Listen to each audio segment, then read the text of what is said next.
Hello Mangesh दादा, नमस्कार. मध्ये तुझं खूप खूप स्वागत. थँक्यू, धन्यवाद. येस, आता आपण जाऊया ज्यासाठी आज आपण इथे आलो ते खास निमित्त. खरं तर गणपतीचा माहोल आहे मुंबईमध्ये आणि गणपतीचा माहोल म्हटलं की कारखाने आले आणि कारखान्यांमध्ये जाऊन बाप्पा बघायची मजा वेगळी असते. तर आज तुझ्या मुलींसोबत आपण एक कारखाना एक्सप्लोर करूया. तर चल आपण जाऊया एका कारखान्यात. नक्कीच नक्कीच.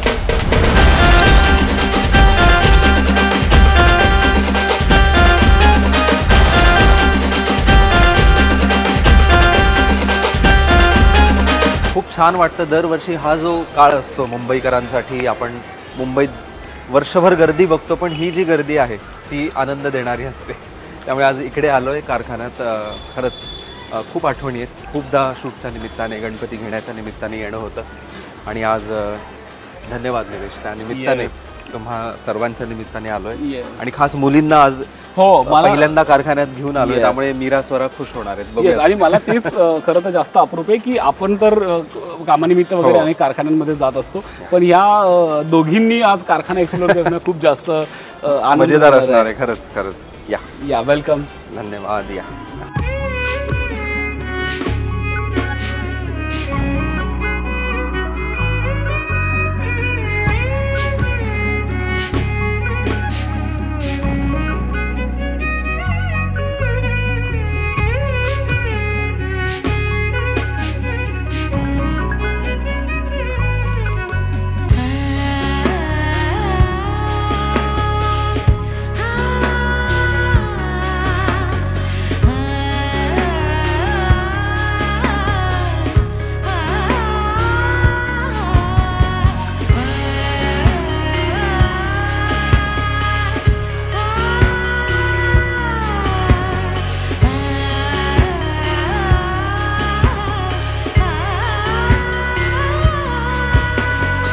नमस्कार, मी निलेश. लोकमत फिल्मीच्या गजर बाप्पाचा या विशेष कार्यक्रमात तुम्हा सगळ्यांचं खूप खूप स्वागत. तुम्ही पाहिलंच असेल, आज आपल्या भेटीला आलेले आहेत मंगेश बोरगावकर, गायक मंगेश बोरगावकर. मंगेश दादा, पुन्हा एकदा तुझं लोकमत फिल्मीमध्ये खूप खूप स्वागत. मनापासून धन्यवाद. आणि आपल्या कार्यक्रमाचं नावच आहे गजर बाप्पाचा. गजर आता सुरूच झालेला आहे, बाप्पाचं आता आगमन होणारच आहे आणि या काय म्हणतात, ह्या दोन चिमुकल्यांना घेऊन तू आज कारखान्यात आलेला आहेस. कसं वाटतंय? आपण तर कारखान्यात जातच असतो शूटिंगच्या निमित्ताने वगैरे, आज यांना तू कारखाना दाखवलास, कसं वाटतंय तुला? नाही, खूप छान वाटतंय. हा अनुभव देणं प्रत्येक बालकांना मला वाटतं खूप गरजेचं आहे, कारण बाप्पा घरी येतात, ते इतके छान दिसतात, तर ते कुठे तयार होतात, त्यांच्यावर किती काम केले जातं आणि ती मूर्ती, ते रूप किती मेहनतीने सुंदर केलं जातं, हे बघणं यांनी या वयात गरजेचं आहे. आणि मला आज लोकमत फिल्मीला मनापासून धन्यवाद द्यायचे आणि या निमित्ताने यांना घेऊन येता आलं. आणि इथे आल्यानंतर पहिले मला बाप्पाची गाणी डोळ्यासमोर येतात एक गायक म्हणून. मला वाटतं सुरुवात बाप्पाच्या एक छान रचनेनी झाली पाहिजे. रिसेंटली मी गायलेलं हे गाणं त्याच्या 2 वेळी सादर करतो.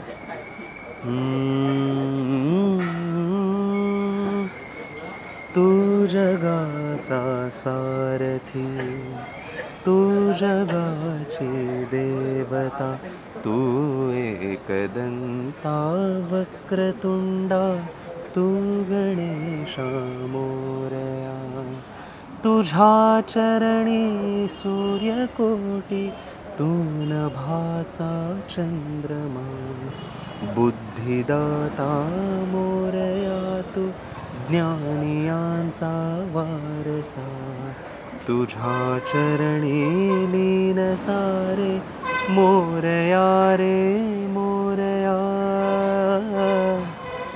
मोरया,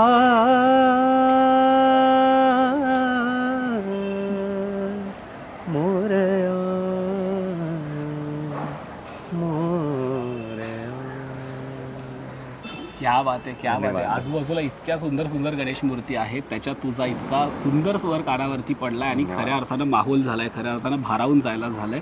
पण मला विचारायला तुला आवडेल की तुझं बालपण लातूरचं आहे. आता मुंबईचे गणपती आम्ही लहानपणापासून बघतो, पण लातूरचं वातावरण कसं होतं? तिकडचा गणेशोत्सव आठवतोय का तुला? नक्कीच निलेश, मला असं वाटतं मुंबईचा बाप्पा, मुंबईचा गणेशोत्सव आणि उर्वरित भारताचा गणेशोत्सव यात जमीन आसमान फरक आहे.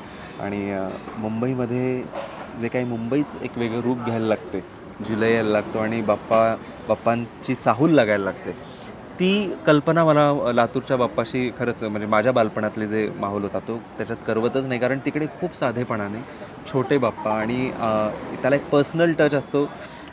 घरामध्ये 10 दिवस गणपती आहे लातूरला, आपल्या 4 पिढ्यांची सांगीतिक परंपरा आहे आणि हे सगळं असताना मला आठवतात ते दिवस की आम्ही 10 दिवस बाप्पांसमोर सेवा सादर करतो आहे, रियाज करतो आहे आणि आमच्या गुरूंचा, घरच्या सर्व वडीलधाऱ्या व्यक्तींचा हा आग्रह असायचा की आता बाप्पा आलेत तर 10 दिवस त्यांच्यासमोर रियाज करा, त्यांना दाखवा तुम्ही काय शिकलायत, ह्या वर्षभरात काय झालं आहे. मग मित्र भेटणं, मग स्पर्धा होणं या बाप्पा मंडळांच्या बाहेर, हे सर्व बघताना हळूहळू मोठं होत असताना मला आठवतं वयाच्या 14-15व्या वर्षी मी सारेगमपमध्ये आलो आणि मुंबईत आलो आणि योगायोगाने सांगतो आपण आज जिथे उभे आहोत लालबाग परळ याच भागात आम्ही राहायला होतो आणि इथूनच जवळ महालक्ष्मीला शूट असायचं.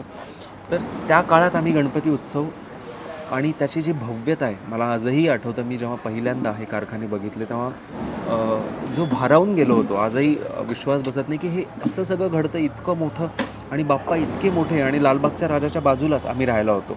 त्यामुळे खरंच भाग्य आहे. मंडळातले सर्व जे चाहते होते आमचे ते आम्हाला ओढून घेऊन जायचे आणि ज्या बाप्पाच्या चरणी लीन होण्यासाठी कित्येक तास लागतात त्या बाप्पाजवळ आम्ही त्या 10 दिवसाच्या काळात कित्येक वेळेला गेलो, दर्शन घेतलं आणि मला वाटतं तो अनुभव म्हणजे पहिला जो मुंबईतला गणपती उत्सव आणि हा सगळा माहोल बघितला तो अनुभव कायम स्मरणात राहील असा आहे.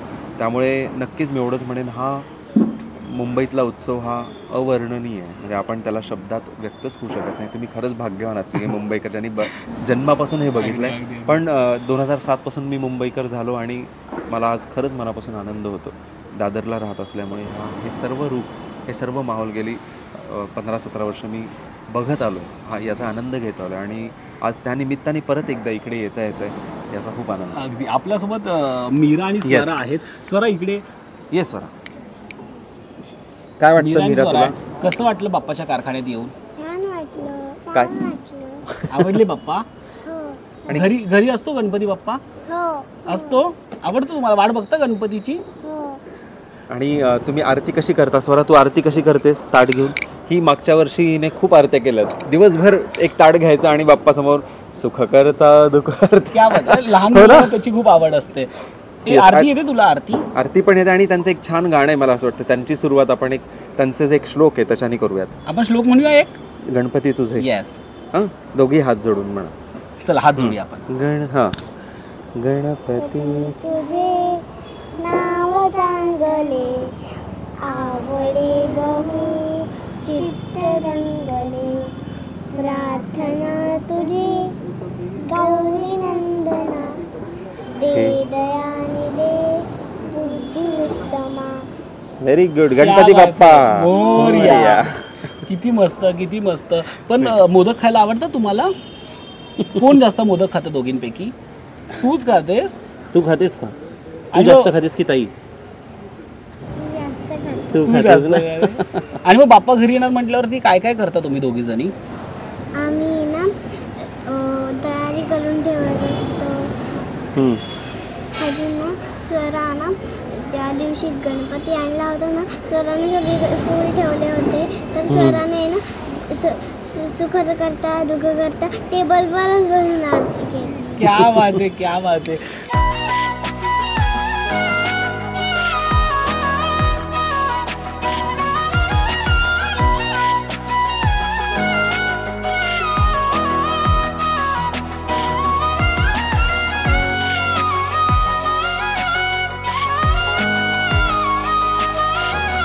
मंगेश दादा, गणपती म्हटलं की एक आपली आस्था असते, श्रद्धा असते आणि अनेकांना असं वाटतं की अरे आपल्याला बाप्पा पावतो किंवा आपली एक इच्छा असते की बाप्पा आपल्याला पावला पाहिजे. तुझ्या आयुष्यात असा कुठला प्रसंग आला का की अरे यार मला बाप्पा पावला किंवा माझी इच्छा पूर्ण झाली, मनोकामना पूर्ण झाली?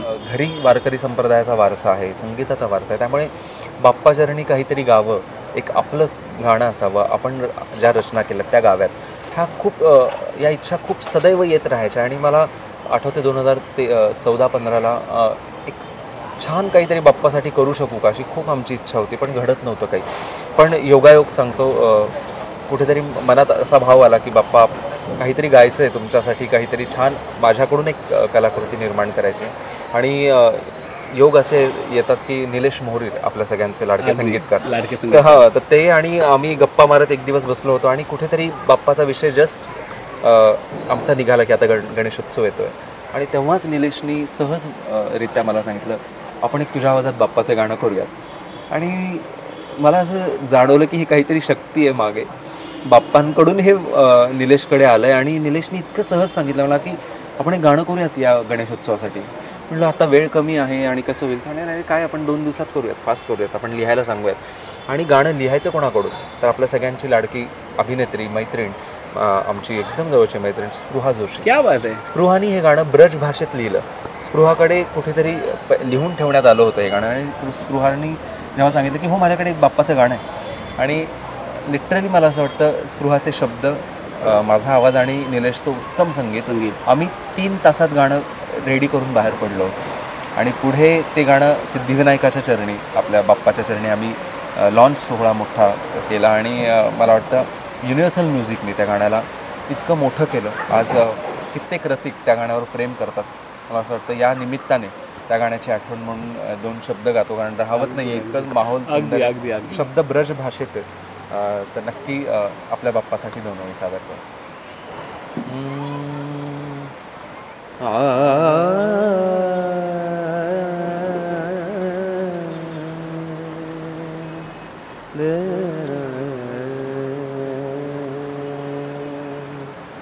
करता रे गणपती गजानन, करता रे गणपती गजानन, मंगलमूरत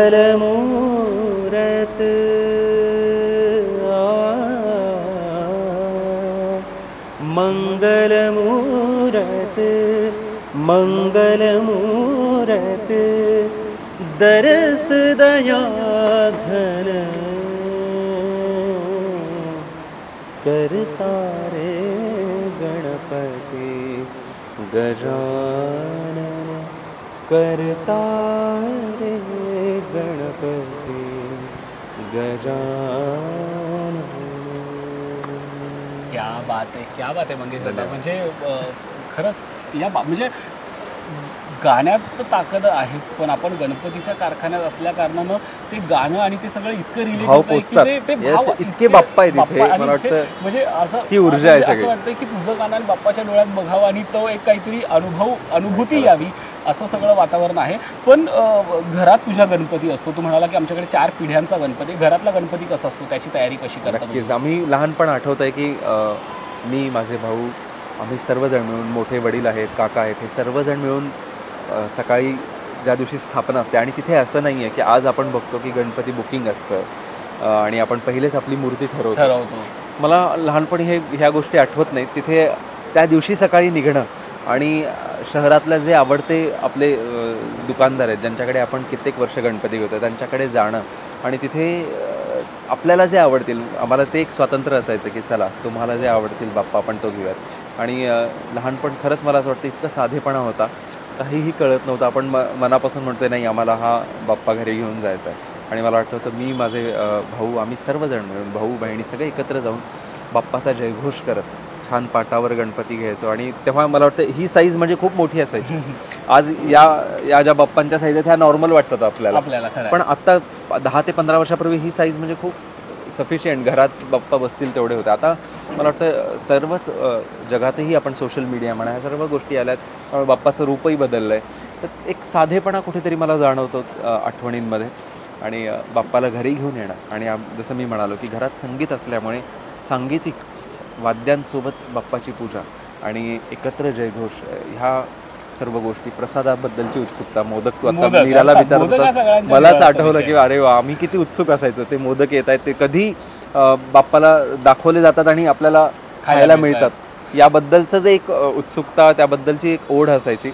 आणि पुढे 10 दिवस मी जसं म्हणालो गणपती येतात, गौरी गणपती आपल्याकडे येतात लातूरला, त्यामुळे सर्व उत्सव जेव्हा त्याचं लॉंगेस्ट पिरियड काय तोपर्यंत तिथे साजरे होतात. इथे 1.5 दिवस गणपती आपण मुंबई पुण्यात बघतो. आम्हाला माहीतच नव्हतं, मला कित्येक वर्ष हे माहीत नव्हतं की 10 दिवसाच्या पेक्षा कमी गणपती उत्सव असतात. आणि आम्हाला आश्चर्य वाटायचं, अरे असं कसं काय करतायत, हे इतकं लवकर का बाप्पाला पाठवत आहेत. पण नंतर त्यामागची प्रथा, त्यामागची परंपरा लक्षात आली. पण आम्हाला आनंद होतो की घरी 10 ते 11 दिवस बाप्पा येतात. आणि या निमित्ताने मला असं वाटतं कलाकार म्हणून जे घडणं असतं, गणेश उत्सवामध्ये, गणपती उत्सवामध्ये आमच्या संपूर्ण परिवाराचे महाराष्ट्रभर प्रोग्राम व्हायचे. आणि ज्याप्रमाणे अगोदरचं गणेश मंडळांचं स्वरूप होतं, मला वाटतं आज काही वेळेला त्याबद्दल वाईट वाटतं की आता त्या दर्जाचे सांस्कृतिक कार्यक्रम घडत नाही. आणि आम्ही कलाकार म्हणून घडलोय ते गणेश उत्सवात. मला आठवतं 8 ते 10 दिवस आम्ही महाराष्ट्र दौऱ्यावर असायचो आणि वेगवेगळ्या मोठमोठ्या शहरांमध्ये जाऊन तिथल्या मोठ्या बाप्पाच्या ठिकाणी संध्याकाळी तुमच्या गाण्याची मैफल आहे. आफ्टर सारेगमप मला आठवतं मी कित्येक वर्ष, पुढचे 5 ते 6 वर्ष मोठमोठ्या मंडळांमध्ये त्यांच्यासाठी 2 ते 3 तासाची मैफल सादर केल्यात. आणि गेल्या 2-5 वर्षात ही संधी कुठेतरी सर्व कलाकारांसाठी कमी झाली आहे आणि आता स्वरूप वेगळं झालं आहे, कारण तिथलाही माहोल बदलला आहे. पण मला असं वाटतं त्या गोष्टी आपल्या आयुष्यात घडून तरी गेल्यात याचा मला आनंद आहे, कारण आजच्या कलाकारांना ते भाग्य नाही आहे. दुर्दैवाने मला वाईट वाटतं की तसे प्रोग्राम, त्या दर्जाचे प्रोग्राम, ती शुद्धता आता आपल्याला जाणवत नाही प्रत्येक ठिकाणी. पण तो अनुभव घेऊन त्या महोत्सवांमध्येच घडणं म्हणतो एक कलाकार म्हणून, ते माझ्यासोबत झालं. त्यामुळे मला वाटतं ही बाप्पाची कृपा आहे. त्यांनी आम्हाला त्यांच्या छत्रछायेखाली घडवलं आहे आणि तिथे जे अनुभव आलेत, खरं सांगतो, बाप्पाच्या मोठ्या भव्य मूर्तीसमोर बसून तुम्ही गाणं, समोर हजारो लोक असणं, मला वाटतं ती जी ऊर्जा आत्ता तू म्हणालास की गाताना जाणवत होती ऊर्जा, मला वाटतं ह्या बाप्पांची जी ऊर्जा तुम्हाला लाभते आपल्याला मिळते आणि त्यातून जी तुमची कला वेगळ्या प्रकारे सादर होते, मला वाटतं तो एक अद्भुत अनुभव असतो. आणि आज इथे आल्यानंतर मला वाटतं हे सर्व दिवस, हा नॉस्टॅल्जिया कुठेतरी तुझ्यामुळे परत त्याला उजाळा मिळतो. येस. पण मला तुला विचारायचं होतं की गणपती आपल्या घरी जरी असला तरी आपण एक असतं ना की काइंड ऑफ बकेट लिस्ट असतं, अरे नाही मला या गणपतीला जायचं, या मित्राकडे जायचं, किंवा हा गणपती मी कधीच चुकवत नाही, किंवा मी इथे जातोच, असं तुझ्या बाबतीत काही आहे का की 10 दिवसात मी या गणपतींचं दर्शन घेतो? नक्की. मला वाटतं आपण सर्व गणेश भक्त जे आहोत त्यांना गणेश उत्सवातल्या बाप्पाच्या रूपाची खूप ओढ असते. आणि ठराविक काही गणपती बाप्पा जिथे आपल्याला असं वाटतं तिथे गेलो की गणेश उत्सव आपला छान झाला. तर सुरुवात नक्कीच आपल्या सगळ्यांची जी लिस्ट आहे त्यात पहिला नंबर लालबागचा राजा. बाप्पा चरणी ही भावना कायम असते की दरवर्षी कितीही वेळ दर्शन घेतलं तरी यावर्षी जाऊया, अशी जी एक ओढ असते. तर माझ्या भाग्याने मला असं वाटतं दरवर्षी मोस्टली मला दर्शन मिळालंय बाप्पाचं, जात राहतो. आणि ती कुठेतरी भरपूरदा असं होतं की आता मी बोलत नाही जास्त वेळा की चला जाऊया, जायला पाहिजे. मला वाटतं सहजता पाहिजे. आता आपलं झालंय दर्शन, कित्येक लोक आहेत आज त्यांचं होत नाही, कित्येक 8-8, 10-10 दिवस मोठी रांग असते आणि गोंधळ होतो सगळा. पण या सर्व वातावरणामध्ये जेव्हा तुम्ही सहजरित्या बाप्पाजवळ जाता, दर्शन घेता, सिद्धिविनायक बाप्पा आहेत आपले प्रभादेवीला, येस, तिथे गेल्यानंतरची जी एक वेगळी ऊर्जा आहे. त्यानंतर एक शिवाजी पार्कातलं आपलं जे गणेश मंदिर आहे, मला वाटतं त्याचंही माझं एक वेगळं नातं आहे, कारण तिथे चालायला जाणं, मित्रांसोबत गप्पा मारायला जाणं आणि सहज जाऊन मंदिरात दर्शन घेणं, मला वाटतं तिथे तो एक आनंद मिळतो की तुम्हाला कधीही जाल तुम्ही, गर्दी नसते, सहजरित्या त्याच्या चरणी जाता तुम्ही, नतमस्तक होता. सो मला हे 2-3 बाप्पा जे माझ्या जवळचे आहेत, जे माझ्या घराजवळही आपल्या आहेत दादरला, त्यामुळे तिथे मी दरवेळी प्रकर्षाने प्रयत्न करतो जावं आणि तिथे आपली सेवा रुजू करावी, त्यांच्यासाठी गावं. प्रभादेवीला मला वाटतं सिद्धिविनायक बाप्पाची खूप कृपा आहे. दरवर्षी गायला बोलवतात गणेश उत्सव काळात. माघी गणेश उत्सव खूप मोठा असतो सिद्धिविनायक बाप्पांचा. याही वर्षी मी जाऊन तिथे सेवा देऊन आलो, गाऊन आलो. त्यामुळे मला असं वाटतं वर्षभर तुम्ही व्यावसायिकरित्या फिरत असता, त्याच्या मागे तुमचे काही हेतू असतात, काही गोष्टी साध्य करायच्या असतात. पण जेव्हा बाप्पाच्या चरणी ते गायला तुम्हाला बोलवतात, सेवेला बोलवतात, तेव्हा मला असं जाणवतं की ती ऊर्जा आपल्याला एक सकारात्मकता तिथे मिळते आणि ती आपल्याला वर्षभर आपल्या कलेतून आपण पुरवू शकतो. अशी भावना दरवर्षी तयार होते. आणि कुठेतरी मला वाटतं हे जे बाप्पा, एकदा इकडे जाऊन आलो पुण्यात, आपले दगडूशेठ गणपती बाप्पा, तिथेही खूपदा असं होतं की जावं आणि त्यांचं नतमस्तक व्हावं. आणि तोही योग खूपदा आला. मला वाटतं हे लाऊंज गणेश आहे जे गाणं आहे आत्ता मी गायलो, त्याचं प्रदर्शन मुंबईत आणि पुण्यात बाप्पाच्या चरणी, दगडूशेठ बाप्पाच्या चरणी आम्ही केलं होतं. त्यामुळे कायम तुमच्या कामाशी आणि तुमच्या अध्यात्माशी जोडणाऱ्या ह्या गोष्टी घडत गेल्यात, त्याचा खूप आनंद होतो आणि छान वाटतं त्यामुळे. आणि कुठेतरी मला असं वाटतं की याच कामातून बाप्पा आपल्यासोबत असतो, म्हणजे तीही आपल्याला एक असते की ऊर्जा मिळते की अरे नाही, बाप्पा आपल्यासोबत आहे.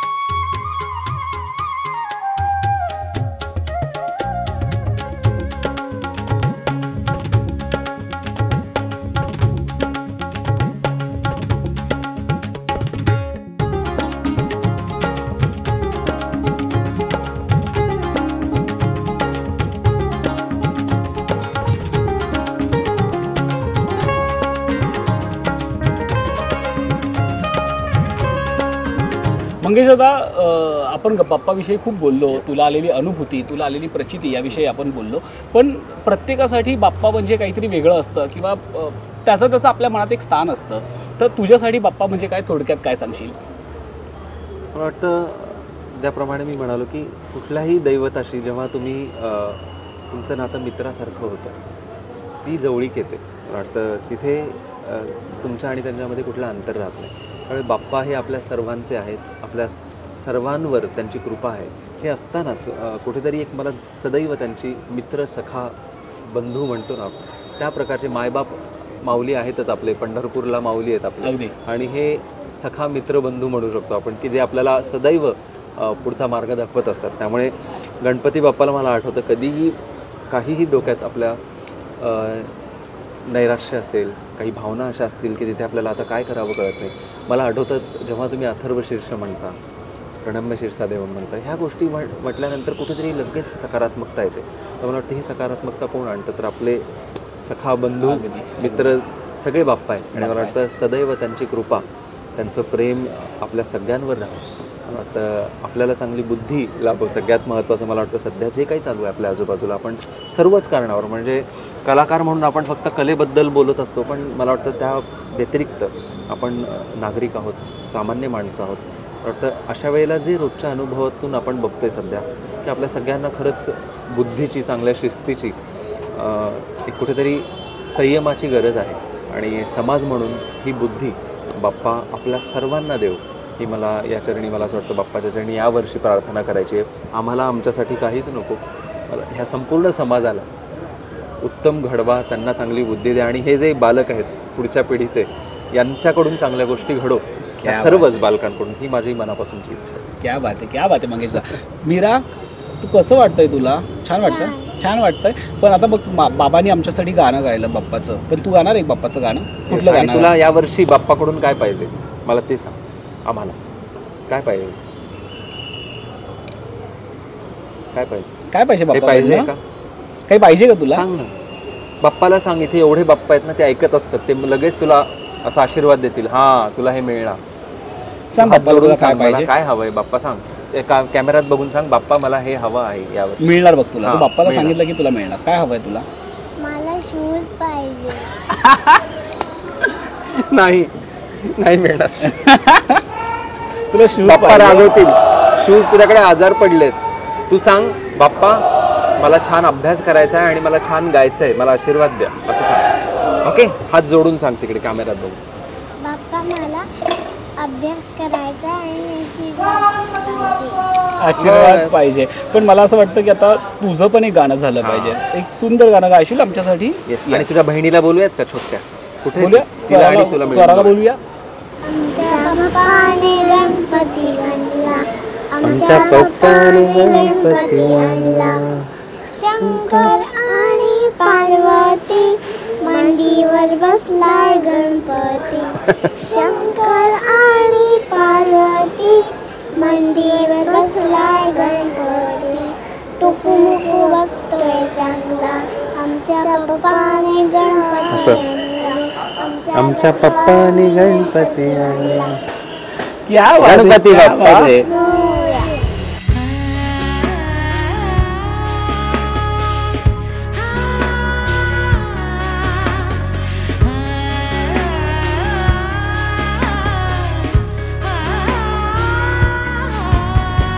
धन्यवाद मंगेश दादा, तू लोकमत फिल्मीच्या गजर बाप्पाचा या कार्यक्रमात आलात. आणि सगळ्यात जास्त आभार वेळे ब्रदर्सचे की त्यांनी आपल्याला हा कारखाना उपलब्ध करून दिला. मला खूप आनंद होतो आणि वेळे ब्रदर्सचं मी खरंच तुम्हा सर्वांचं कौतुक करतो, कारण सध्या सगळ्यांना जे गणपती बाप्पा भावतायत त्या मूर्ती इथे बनतायत आणि मला वाटतं त्यामुळे आम्ही इथे आलो, त्याचा खूप आनंद आहे. तुम्हा सर्वांना भरभरून शुभेच्छा. चला एकदा आपण गजर करूया. बोला गणपती बाप्पा मंगल मूर्ती मोरया. गणपती बाप्पा मोरया. मंगलमूर्ती मोरया.